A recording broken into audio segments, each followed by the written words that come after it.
السلام علیکم دوستو یہ ویڈیو میری پچھلی ویڈیو کا دوسرا حصہ ہے جو کہ قادیانیت کے متعلق انکشافات پر مبنی تھی۔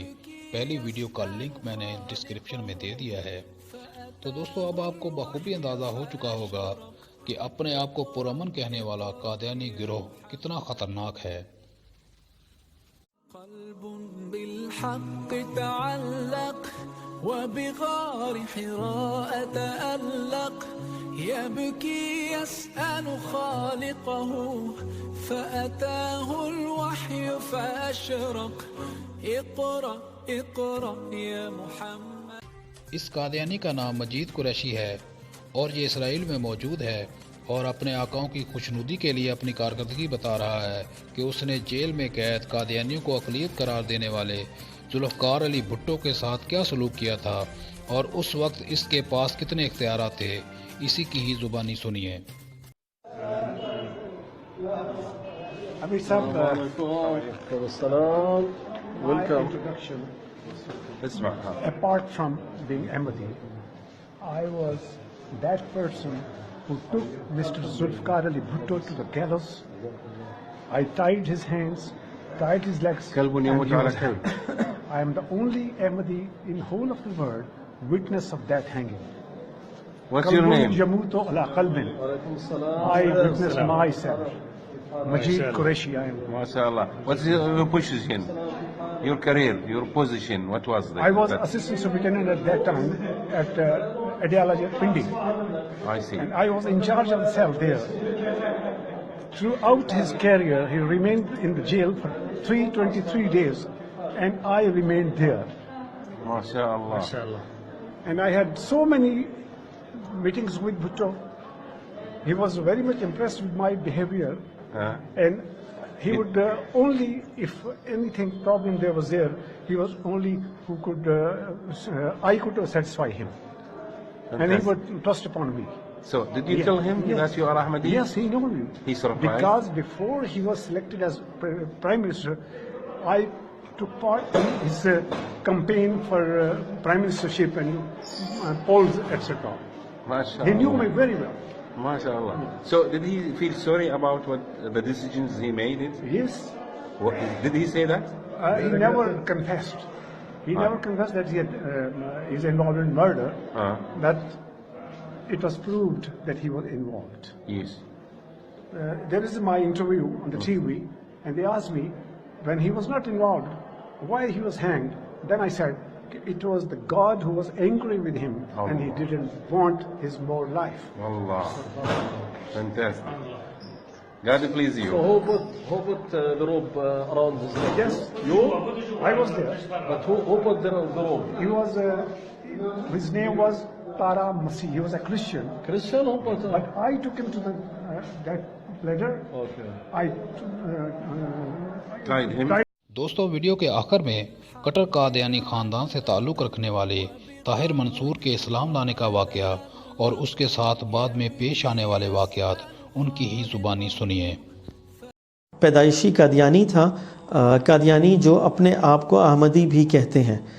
میرے پردادا انگریز سرکار کی فوج میں ملازمت کرتے تھے اور وہاں سے انہوں نے مرزا قادیانی کے مذہب میں شمولیت اختیار کی۔ اسی طرح میرے پردانا بھی پولیس کے محکمے میں تھے اور انہوں نے بھی مرزا قادیانی کی مذہب میں شمولیت اختیار کی، اور میرا خاندان ایک کٹر قادیانی گھرانہ تھا اور جس کا تعلق مرزا قادیانی کے جو ان کا رائل خاندان ہے اس فیملی سے تھا، اور میں قادیانیت کے اہم ترین شعبوں اور عہدوں پر بھی رہا ہوں، اور اس لحاظ سے ہمارا خاندان بہت پرومننٹ تھا اور میں قادیانیوں کی تبلیغ اور تمام سرگرمیوں میں بہت بڑھ چڑھ کر حصہ لیتا تھا۔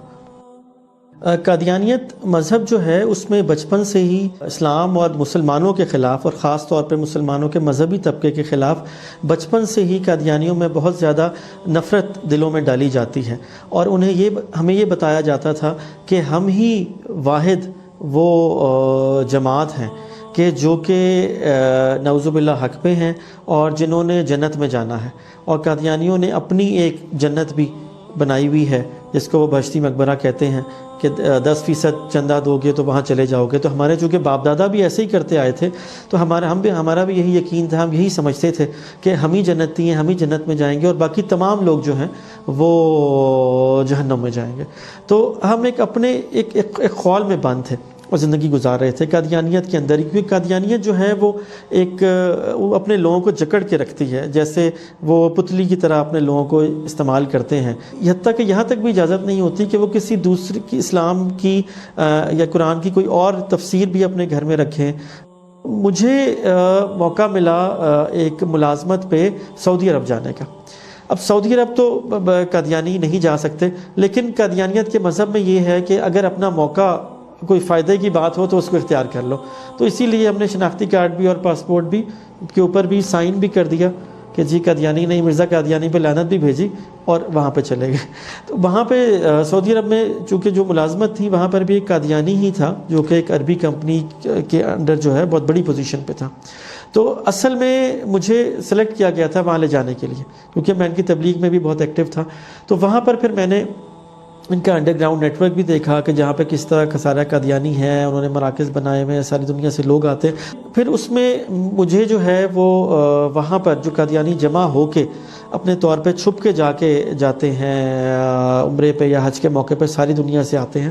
تو مجھے وہاں پہ انہوں نے ان کا امیر مقرر کیا اور میں ان کا امیر تھا. بہرحال میں نے جب وہاں پر اتنے مسلمانوں کو دیکھا جو کہ انڈونیشیا سے تھے, عرب ممالک سے تھے, انڈیا سے تھے, افریقہ سے تھے, اور خاص طور پر میدان عرفات میں, تو مجھ سے رہا نہیں گیا.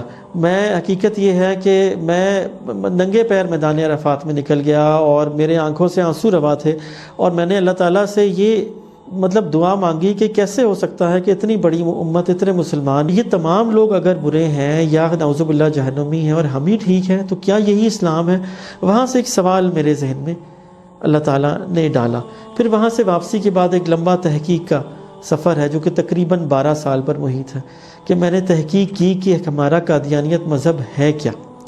2004 میں میری اور میری اپنی والدہ سے اس موضوع پہ بہت ڈسکشن ہوتی تھی اور ہم بڑی گھٹن فیل کرتے تھے. تو پھر ہم نے یہ فیصلہ کیا کہ ہم وہاں جاتے ہیں جہاں سے قادیانیت کا آغاز ہوا. تو میں اور میری والدہ ہم 2004 میں ہم یہاں سے ہر سال 5 سے 10 ہزار قادیانی یہاں سے انڈیا جاتے ہیں, کیونکہ ان کا مرکز انڈیا ہے.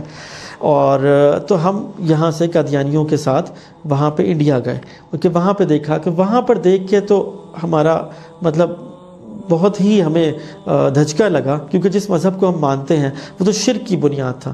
وہاں پر مرزا قادیانی کے گھر, اس کی چیزیں, اس کو لوگ پوجنے کی طرح کرتے ہیں. وہاں پہ ہندو سکھ عیسائی بھی ہیں, تو اس میں قطعی طور پر نہ کوئی روحانیت تھی, نہ کوئی مذہب کا ایلیمنٹ تھا, اور صرف یہی سمجھ آیا کہ یہ صرف ایک اس کو انگلش میں کلٹ کہتے ہیں, یہ ایک کلٹ ہے جہاں لوگوں کو بند کر کے رکھا جاتا ہے اور یہ بس پیسے کمانے کا ذریعہ ہے. پھر اس کے بعد وہاں سے آ کے ہمیں یقین ہو گیا کہ یہ مذہب ٹھیک نہیں ہے. تو میں نے بڑا اسٹڈی کیا اور دیکھا آہستہ آہستہ, پھر یقین بھی آ گیا کہ یہ مذہب ٹھیک نہیں ہے, مگر ہدایت من جانب اللہ ہوتی ہے اور ہدایت مانگی جائے تب ملتی ہے.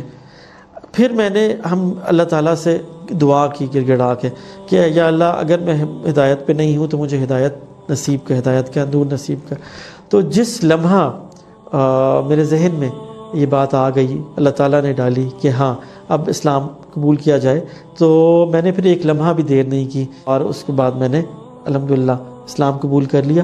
اس کے بعد الحمدللہ 1 سال کے بعد 27 رمضان المبارک کو میری والدہ نے بھی بڑھاپے کی عمر میں الحمدللہ اسلام قبول کیا.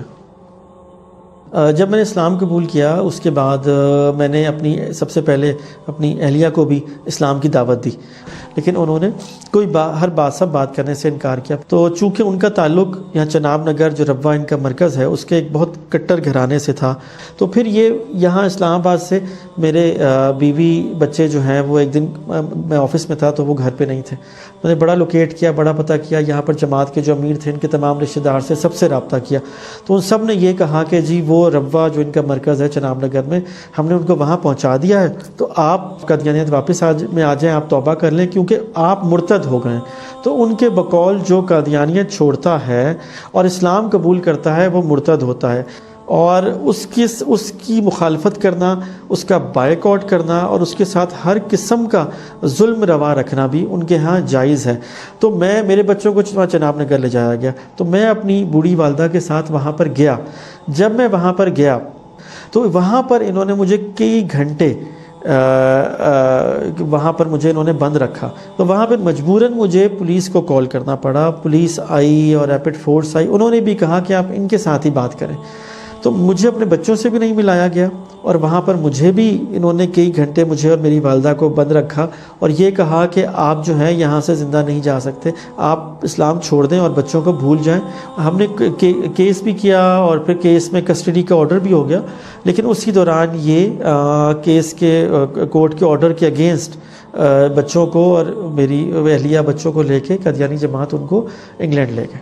اسلام لانے کے بعد اب میرا مقصد حیات کیا ہے، زندگی کا مقصد یہ ہے کہ میری پوری کوشش ہے کہ ان لوگوں کو جو اندھیروں میں بھٹک رہے ہیں، کفر کے اندھیروں میں بھٹک رہے ہیں، خاص طور پہ قادیانی مذہب کے لوگ، کہ ان کو میں اندھیروں سے نکال کے اسلام کے نور کی طرف لے کے آؤں۔ یہ میری کوشش ہے اور انشاءاللہ یہی میرا مشن ہے۔